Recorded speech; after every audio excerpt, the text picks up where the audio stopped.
My father handed me a trash bag and told me I had 1 hour. Not a suitcase, not a conversation. A black plastic trash bag, the kind you use for leaves and lawn clippings, and 60 minutes to pack up 26 years of living under his roof. My sister stood at the top of the stairs, watching. She didn't say a word. And the worst part, the part that kept me awake for the next 7 nights, wasn't the trash bag. It wasn't the cold. It wasn't even sleeping on an air mattress in my coworker's spare bedroom with nothing but 3 changes of clothes and a broken phone charger. The worst part was that I handed over my house key without a single argument, because I still believed, even then, that if I was quiet enough, patient enough, good enough, they would finally see it. They didn't. But 7 days later, they were calling me from a blocked number, voices cracking, asking me to please come home. And what I said back to them, what I said after 7 days of silence, 7 days of building something they never saw coming, changed every single thing. My name is Daniela Reeves. I'm 28 years old. I work as a senior property analyst for a real estate investment firm in Nashville, Tennessee.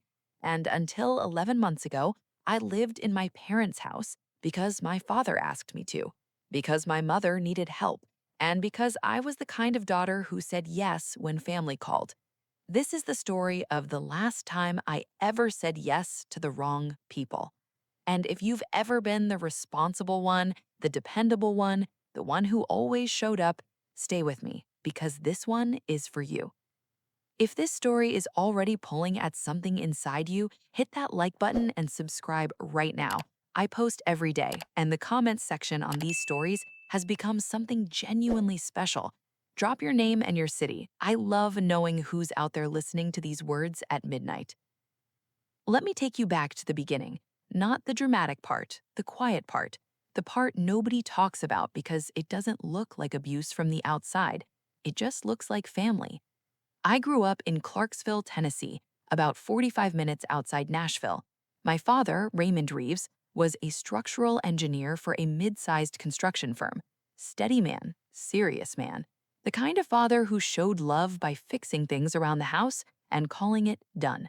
My mother, Patricia, was warm in the way candles are warm, beautiful and flickering, and you had to be careful not to get too close or you'd get burned. I was the oldest by 4 years. My sister, Jade, came along when I was in preschool, and from the moment she arrived, something quietly reorganized itself inside our house. I don't say that with bitterness anymore. I say it because it's the foundation, and if you want to understand a building, you start with the foundation. Jade was magnetic from the beginning.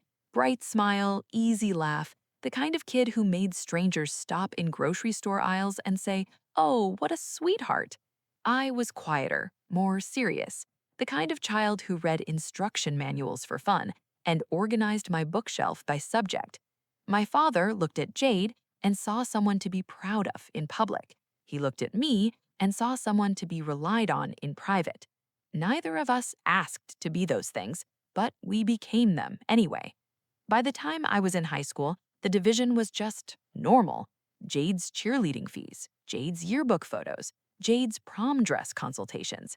I got a used laptop for college applications and a handshake when I was accepted to Tennessee State on a partial academic scholarship. I worked 20 hours a week at a copy center all 4 years of college. I graduated with a 3.8 GPA and a degree in business administration. My parents came to the ceremony. My mother cried. My father nodded in that slow, deliberate way of his, like I'd completed a reasonable task on schedule. 3 weeks later, he called me into the living room and asked if I'd consider moving back home. My mother had been diagnosed with early stage rheumatoid arthritis. Nothing life threatening, but the flare ups were bad. She needed help around the house, groceries, medical appointments, cooking on the hard days. Jade was finishing her last year of community college in Murfreesboro and couldn't come back yet. I was 22 years old with a fresh degree and zero savings. And my father, Raymond Reeves, looked me in the eye and said, "You've always been the steady one." So I moved back home.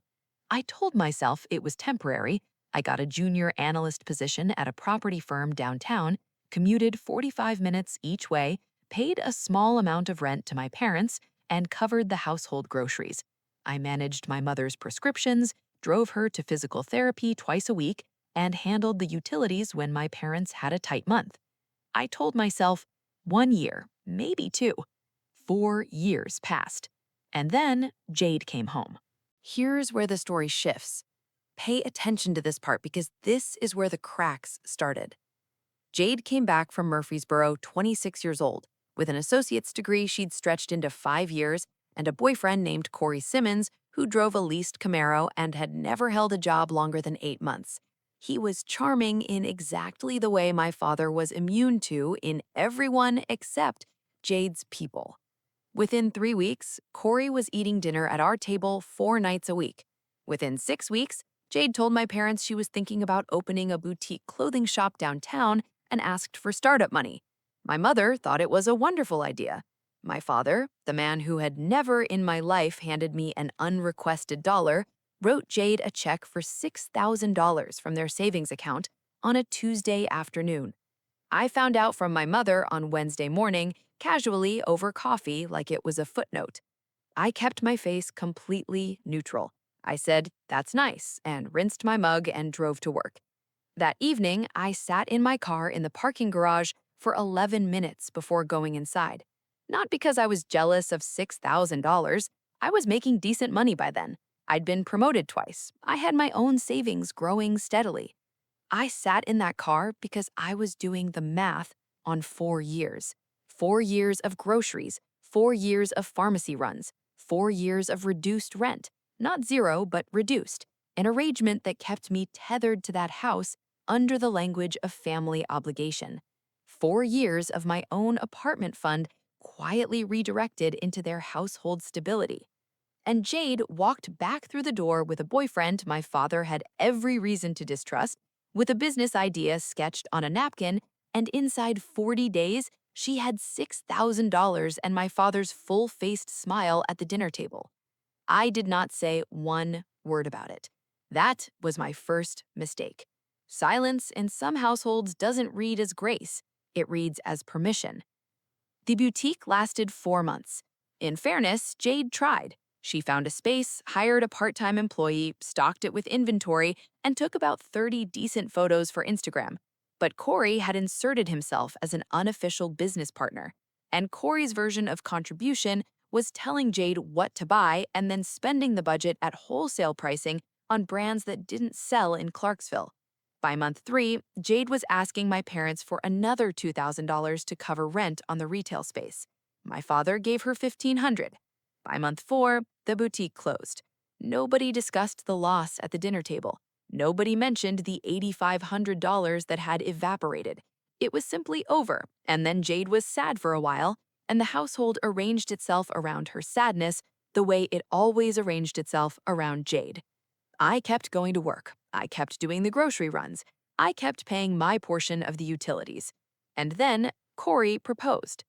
Now, this is where I need you to really stay with me because this is where ordinary family dysfunction became something else entirely. It was a Sunday dinner in late April. Corey had been around less since the boutique closed. I'd noticed and said nothing, but that Sunday he showed up with flowers for Patricia, which was the kind of move that worked every single time in our house. After dessert, he took Jade's hand across the table and announced they were engaged. My mother cried immediately, the happy kind. My father shook Corey's hand with more warmth than he'd ever extended to me in 28 years of consistent, reliable presence. I said, "Congratulations." I meant it. I had nothing against Jade getting married. I had nothing against Corey specifically. I had something against the pattern, but patterns aren't things you bring up at Sunday dinner. The wedding planning started the following week, and that was the beginning of the end. Here's something nobody tells you about being the dependable one in a family. Your dependability becomes a line item.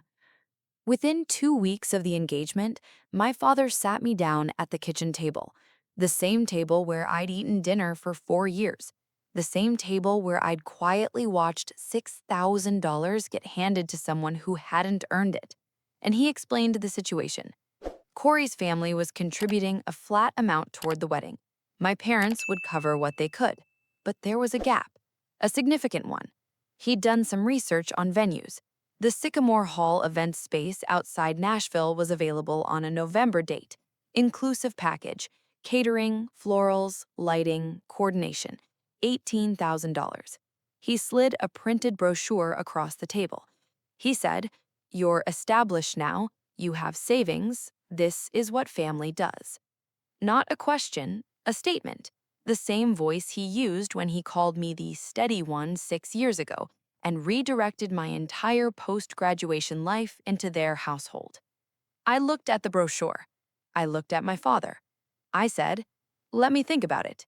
He nodded like the thinking was a formality. I went to my room, sat on the edge of my bed, and called my closest friend, Amara Osi, who had been my college roommate and was now a contract attorney in Memphis. I had been calling Amara with Reeves' family updates for 6 years. She had a running commentary that was equal parts supportive and devastating in its accuracy. "Tell me everything," she said. I told her everything. She was quiet for a long moment. Then she said, "Danny, before you say yes to anything, I need to ask you something. Has anyone put anything in writing?" They hadn't. It was just a conversation at a kitchen table with a brochure and a father's expectation. "Good," Amara said. "Keep it that way until you decide. Don't let anything become a verbal commitment in front of witnesses, and think hard about what saying yes actually costs you, not just the money." I lay in the dark that night and thought about what she meant. It wasn't just $18,000. It was the sentence that came after, the precedent. The moment I handed over money for Jade's wedding becoming the evidence forever that Daniela handles the financial gaps because Daniela always has and Daniela always will. I had not decided yet, but I was paying very close attention. The next 3 weeks were a masterclass in pressure without accountability. My mother mentioned the venue every other day. Not demanding, Patricia never demanded, she suggested. She worried aloud. She said things like, "I just don't know how we're going to make it work," in a voice carefully tuned to the frequency that had been rewiring my behavior since childhood. Jade sent me a Pinterest board of the floral arrangements she wanted.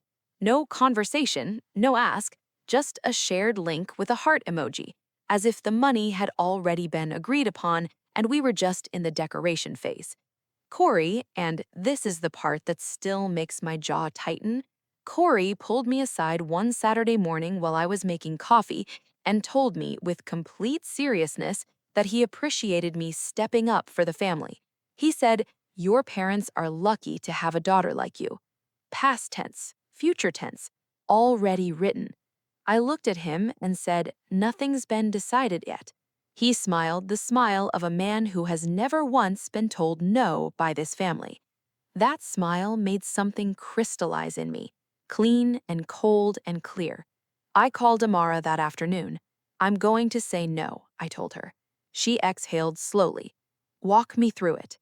"I've spent 4 years in this house. I have contributed financially, physically, practically. My mother's health is stable now.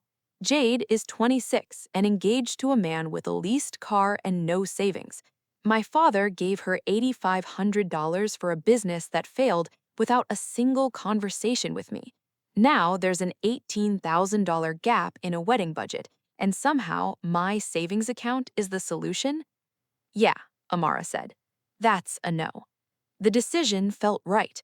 Not cruel, not bitter, just accurate.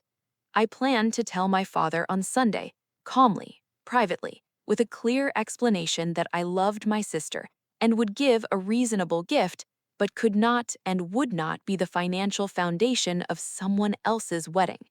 I had never got the chance. Because Friday happened first.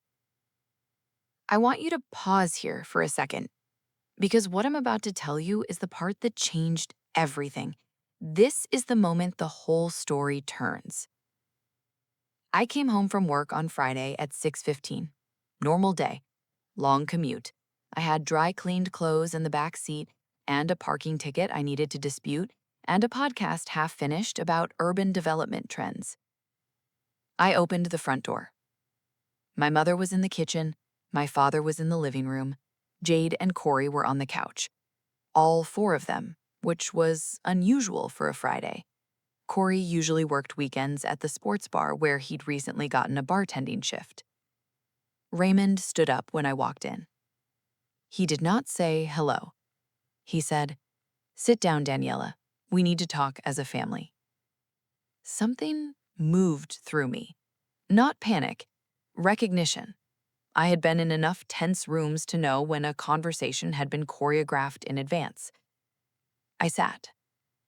Raymond stood with his hands folded in front of him, the posture of a man who has rehearsed. He said they had been talking as a family, the phrase landing with deliberate weight, and they had come to a decision. He said that my attitude toward Jade's wedding had created a serious tension in the household. I said I haven't given an attitude. I said I needed to think. He said my hesitation itself was the problem, that Jade needed to feel supported by her family during this time, that my apparent reluctance was causing Jade emotional distress. I looked at Jade. She was looking at the carpet. Raymond said they had decided it would be better for everyone, for the family unit, if I found my own living arrangement, that they were not asking me to leave permanently, they were asking me to give Jade and Corey some space to prepare for the next chapter of their lives, and that perhaps living independently would give me the clarity I seemed to need. He said I had until the following Friday, 1 week. I looked at my mother. Patricia was looking at her hands. I looked at Jade. Jade finally looked up. She said, "It's nothing personal, Danny. You've just been really negative energy lately." Negative energy. 4 years of groceries, pharmacy runs, utility payments, physical therapy appointments, income redirected, independence delayed, life restructured around this household, and the verdict was negative energy? My father walked to the front closet and came back with a black trash bag, the heavy-duty kind, the ones we used for yard work. He held it out to me without a word. And I took it. Not because I agreed, not because I was broken. I took it because in that moment, I understood something with absolute bone-deep clarity. There was nothing to argue. There was nothing to save. The people in that room had made their decision long before I walked through the door, and fighting it in their living room would only give them the scene they needed to justify it. So I took the bag. I packed what mattered: documents, laptop, a week's worth of clothes, my external hard drive, my mother's medical POA forms that had my name on them, my copy of the lease agreement for the parking space I'd been paying for 4 years, and the folder in my closet where I kept every receipt and Venmo record for 4 years of household contributions. That folder. Let me tell you about that folder. I had been keeping it since year 2, not because I planned to use it, because I was a property analyst, and documentation was simply how my brain worked. Every grocery run logged, every pharmacy receipt photographed, every utility split recorded, every Venmo payment to my father for rent, time-stamped and saved. I picked up that folder last. I looked at it once, I zipped it into my laptop bag. Then I placed my house key on the countertop, walked past my father without looking at him, and left. My coworker and work wife, Serena Cho, had a spare room she'd been trying to rent for 2 months. I called her from the driveway. She said, "Get here, I'll make dinner." I drove to Nashville with a trash bag in my back seat and 4 years of receipts in my laptop bag, and I made a decision on that 45-minute drive that changed everything that came after. I was not going to be quiet this time. The first 3 days were a stabilization. Serena's spare room had a window that faced east, which meant the sun came through at 7 every morning whether I wanted it to or not. I took that as a sign and got up early all 3 days. I made lists, I organized. I called Amara. She picked up on the first ring. I told her what happened. Absolute silence. Then, they kicked you out for not immediately funding the wedding? Correct. With a trash bag? Correct. After 4 years of you running that household? Correct. She made a sound I can only describe as a lawyer's version of cracking her knuckles. Okay, here's what we're going to do. Step 1 was the documentation review. Amara drove up from Memphis on Saturday morning. We sat at Serena's kitchen table with my folder, 2 laptops, and a lot of coffee. We went through everything. 4 years of Venmo records, $750 a month to Raymond, labeled rent, totaling $36,000. 4 years of grocery receipts, averaged and totaled approximately $14,000. Pharmacy runs for Patricia, documented through her insurance copay records I'd kept, roughly $4,000 over the 4 years. Utility contributions logged, another $6,000 in various split payments. Total documented financial contribution to the Reeves household over 4 years, approximately $60,000. Amara looked at the number. She looked at me. Do you know what you actually had here? She said. You weren't living with your parents. You were operating as an informal caregiver and co-financial contributor to a private household, and they terminated the arrangement without notice by handing you a trash bag. That number, $60,000, sat on the table between us like something solid. I wasn't angry at the number. The money was gone and I knew it. But the number told a story, a very clear, very specific, very documentable story that was the opposite of the one being told inside that house in Clarksville. I don't want to sue my parents, I said. I know, Amara said, but there's more than one way to let the truth surface. Here's the mini revelation that changed my approach completely, and I want you to hear this part clearly, because this is the part that matters most. I wasn't planning revenge in the Hollywood sense. No grand schemes, no dramatic confrontations scripted in advance. What I was planning was exposure. Not cruelty, exposure. The truth fully told in the right room at the right time to the people who had been given only Raymond's version. Because the family had already been briefed. I knew it, Amara knew it, Serena, who had worked alongside me for 2 years and knew my character completely, knew it. My Aunt Beverly, my father's older sister, had already sent me a text. Heard you've been giving Jade a hard time about the wedding. That's not like you, Daniela. My cousin Theo had called and left a voicemail. Donnie, just reach out to your dad. Don't let this get out of hand. The story had already been distributed. Daniela is being difficult. Daniela is being selfish. Daniela, the one with the good job, who can certainly afford to support her sister's wedding, is choosing money over family. A story, pre-written, already circulating. I'd been here before, in a different way, not this dramatically, but in the smaller, quieter versions of this same moment that had been happening my entire life. This time, I was going to let the documents do the talking. By day 4, I was ready. But first, and stay with me here because this is important, I want to share something real with you. Those first 4 nights in Serena's spare room, I wasn't plotting. I was grieving. Not the house, not even the $60,000. I was grieving the version of my parents I had kept alive in my chest, like a small pilot light, even when the evidence argued against it. The version of Raymond who would one day look at what I'd built and say, I see it, I see you. The version of Patricia who would eventually stop arranging her love according to whoever needed it most in a given season. I cried on night 2, the real kind, alone in that east-facing room, no performance for anyone, just the grief of finally accepting that the pilot light had been burning on fumes for years, and it was time to let it go out. Serena knocked on my door at midnight with chamomile tea and didn't say a single word, just set it on the nightstand and left. That's what real family looks like. Sometimes it's a coworker with tea at midnight. Sometimes it's a college friend driving up from Memphis on a Saturday morning. Sometimes it's just a room with an east-facing window and enough quiet to hear yourself think. If you've been carrying something similar, a family that takes without asking, a love that's always been conditional, a version of yourself you keep shrinking to fit someone else's comfort. I want you to know something. You are allowed to stop shrinking. You are allowed to take up space. And the moment you stop making yourself smaller for people who never deserved your size, that's when everything changes. Hit subscribe if this is speaking to you, because what comes next in this story is for every person who ever stood at a door they'd been locked out of and decided to build their own. Day 5. Raymond called from a blocked number. I let it go to voicemail. His voice was flat and deliberate.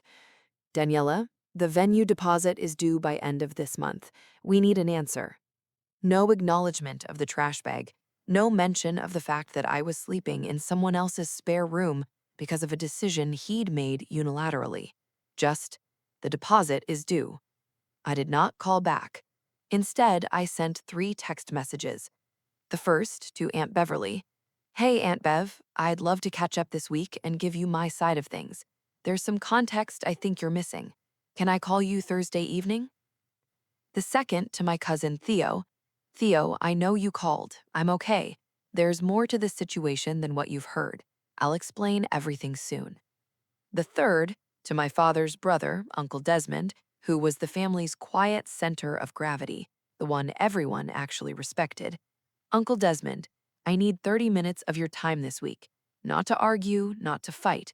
I just need you to see something. Desmond replied within 20 minutes. Friday morning, I'll come to you. Tell me where. Thursday evening, I called Aunt Beverly.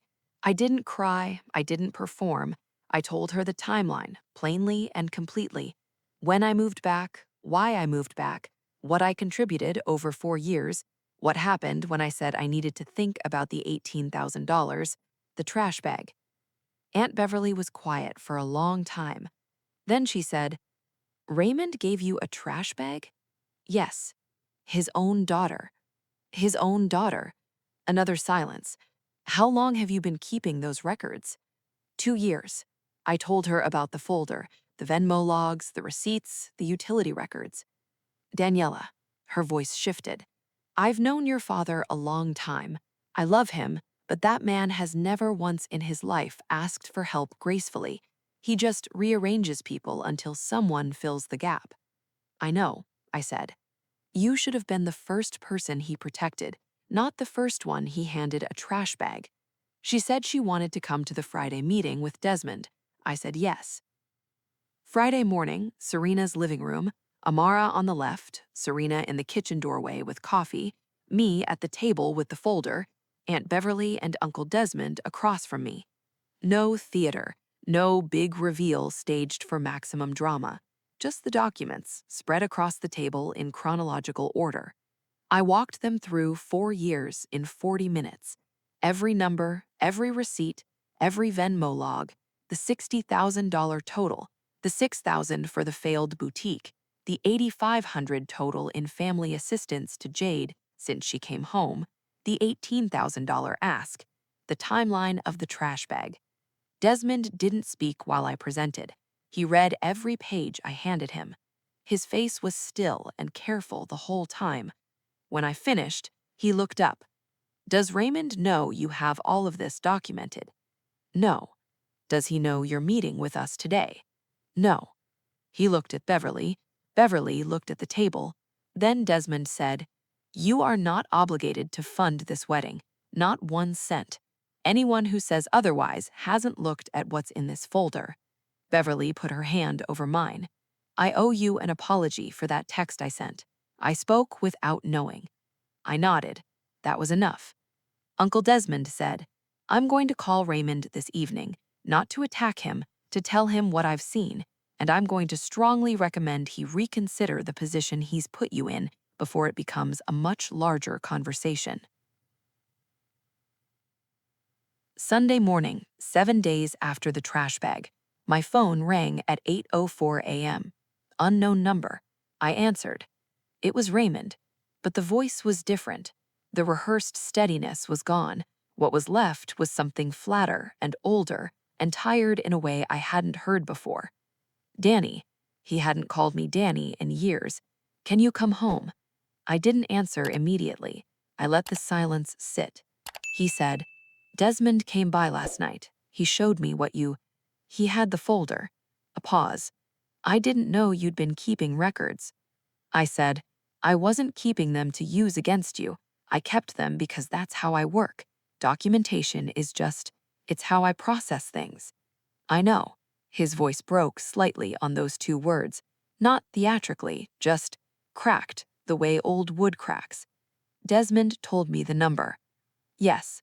$60,000? Approximately, yes. A long silence. I heard the kitchen in the background. I knew that kitchen. I'd stocked its cabinets for 4 years. I think I told myself it was different because you were doing it out of love, not that you were owed anything back. That's not. I know that's not right. I didn't say anything. I let him hear his own words. Your mother wants to talk to you, and Jade's been, it's been a hard few days here. I said, I'm not coming home to make things easier for Jade right now, Dad. A beat of silence. No, he said slowly. No, I understand that. I need to stop here and tell you something important about that phone call, because I know what some of you are thinking. You're thinking, Donnie, he cracked. Go back, make peace, let it go. And I want to be honest with you about why I didn't just go back on Sunday morning. It wasn't stubbornness. It wasn't cruelty. It wasn't even about the $60,000. It was about the trash bag, not the object, the decision behind it. Raymond Reeves had sat in a room with his wife and his younger daughter and her boyfriend and had made a coordinated, premeditated decision to remove me from my home, a place I had contributed to for 4 years, because I had asked for 48 hours to think about whether I could afford to fund someone else's wedding. That decision told me something about how my presence in that house had always been valued, not as a daughter, as a resource. And resources, when they stop performing their function, get removed. I needed him to understand that, fully, not just to hear it, but to sit in the weight of it. So I told him, I'll come for dinner on Tuesday, just you, Mom, and me. Not Jade, not Corey. I need a real conversation before anything else. He agreed immediately. That agreement, the speed of it, the absence of any negotiation, told me the call from Desmond had landed exactly where it needed to. Tuesday dinner. Patricia had made my favorite, chicken and wild rice, the real kind, the Sunday kind. She looked at me when I walked through the door with the expression of a woman who had been crying on and off for 3 days and was trying to hold it together for the next 2 hours. I hugged her, not for performance, because she was still my mother, even with everything. We sat at the kitchen table, the three of us. No Jade, no Corey, no chorus. Raymond started to speak, and I held up one hand gently. Let me go first. He nodded. I said, I'm not here to make you feel guilty. I'm not here to present the folder. I'm not here to threaten anything. I'm here because you asked me to come, and because whatever comes next, for all of us, it has to start with honest conversation, not performance, not management, honesty. Patricia reached for a napkin. I said, for 4 years, I reorganized my life around this household. I did it because you asked me to, Dad, and because I love Mom, and because I believed that family shows up. I still believe that, but the way family shows up has to be mutual. It can't be a one-way arrangement where I'm asked to show up financially and emotionally and practically, and the moment I asked for 48 hours to think, I'm handed a trash bag. Raymond looked at the table. That was wrong. I said, I know it was wrong. What I need to know is whether you know why it was wrong. Not because Desmond showed you the folder, not because the number embarrassed you. Why? A long silence. He said, because you're my daughter, and I treated you like a problem to be managed instead of a person to be respected. Patricia made a sound that wasn't quite a word. I nodded. That's it. That's exactly it. We talked for 2.5 hours. Real talk, the kind that doesn't have a script and sometimes doesn't go cleanly, and sometimes loops back on itself. Patricia talked about her own guilt, the years of Jade coming first, the ways she'd told herself it balanced out even when she knew it didn't. Raymond talked about his father, who had managed people the same way and called it strength, and how he'd absorbed it without ever questioning it. It wasn't a cure, it wasn't a clean ending, but it was real, and real was something this family hadn't offered me in a very long time. Now, Jade, I need to tell you about the Jade conversation separately, because it was different. Jade came to Serena's apartment on Wednesday evening. Without Corey, I'd specifically said no Corey when I agreed to meet her. She sat on Serena's couch in a sweatshirt I recognized from high school, looking younger than 26 and more uncertain than I'd ever seen her.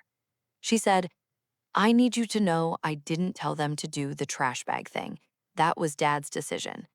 I said, were you in the room when it was decided? A pause. Yes. Did you say anything? A longer pause. I said I didn't think it needed to go that far, but you didn't stop it. She looked at the floor. I thought you'd come around. I thought if you just had some space, you'd see that it wasn't a big ask. I looked at her for a long moment. My sister, 26 years old, in our grandmother's sweatshirt, who had never once in her life been handed a trash bag by anyone.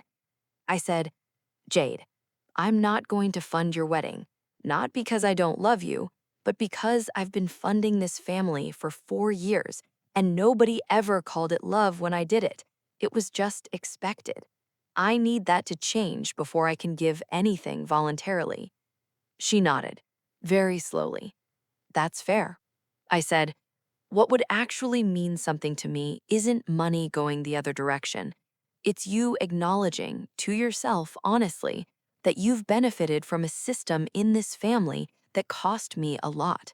Not to apologize for being born the way you were, just to see it. She was quiet for a while.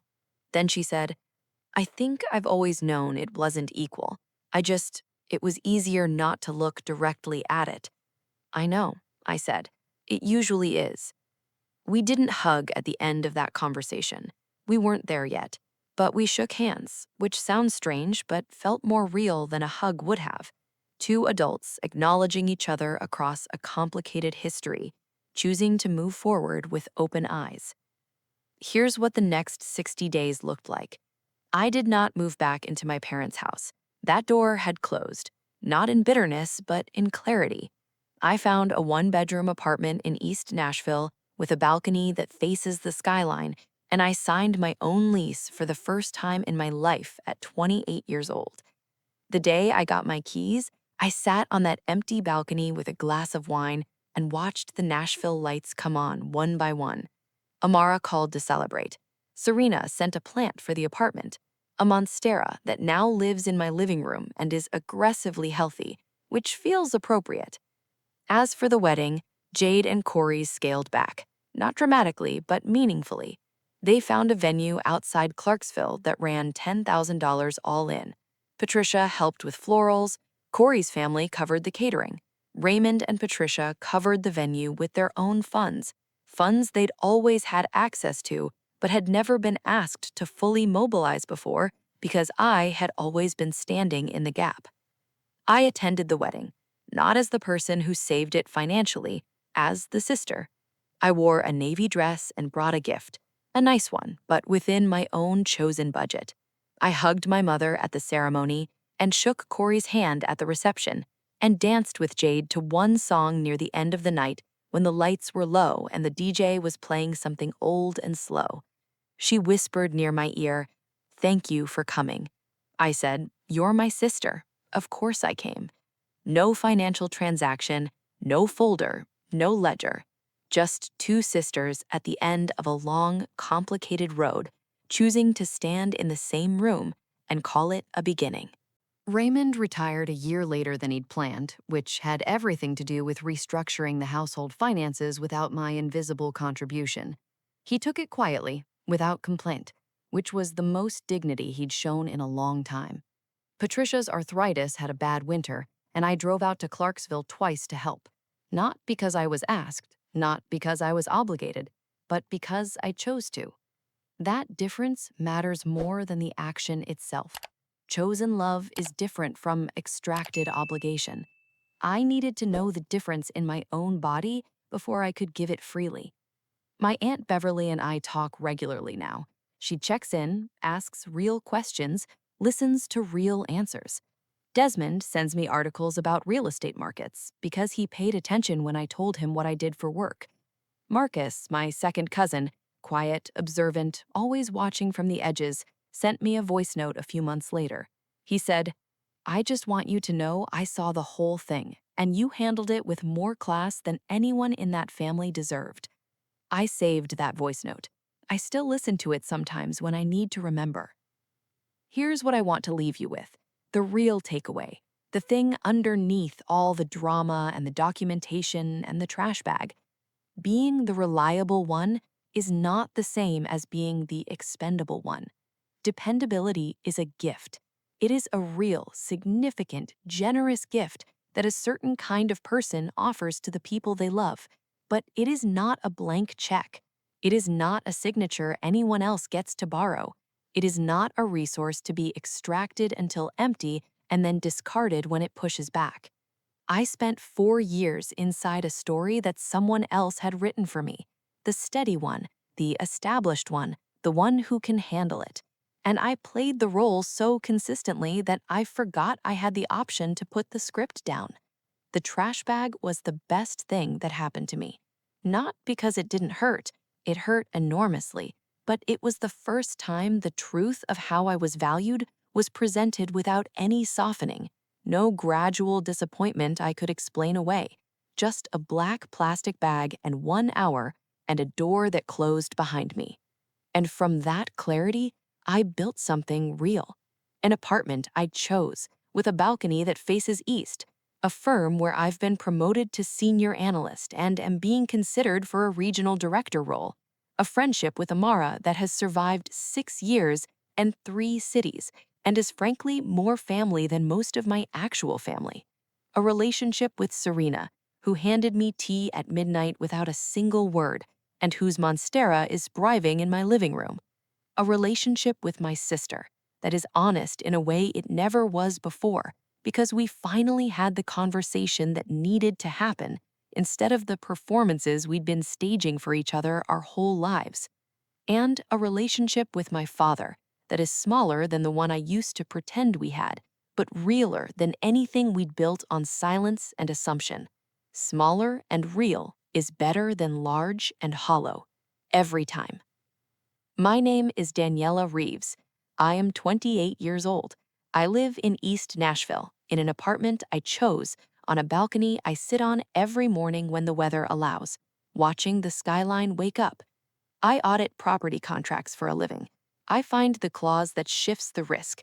I find the language that was buried in paragraph 4 that nobody was supposed to notice until it was too late. And I have learned, finally, completely, in my bones, that your name is not something anyone gets to sign without your permission. Not on a contract, not on a narrative, not on a version of your life where you are only as valuable as what you can provide. You are not a resource. You are a person. And the moment you start treating that fact as non-negotiable, everything else rearranges itself around the truth of it. If this story met you somewhere real today, if you recognized the trash bag even if yours looked different, if you felt the weight of being the steady one while someone else got the rose gold laptop, I want you to know something. You are not alone. You never were. Drop your city in the comments. Tell me what time it is where you are. Tell me if you've been carrying something like this and how you put it down, or whether you're still figuring out how. I read every single comment, every one. And if this story added something to your day, hit like, share it with someone who needs to hear it, and subscribe if you haven't yet. New stories go up every day, and every one of them is for the person who almost kept quiet. I'm glad you didn't. I'm glad I didn't either. See you in the next one.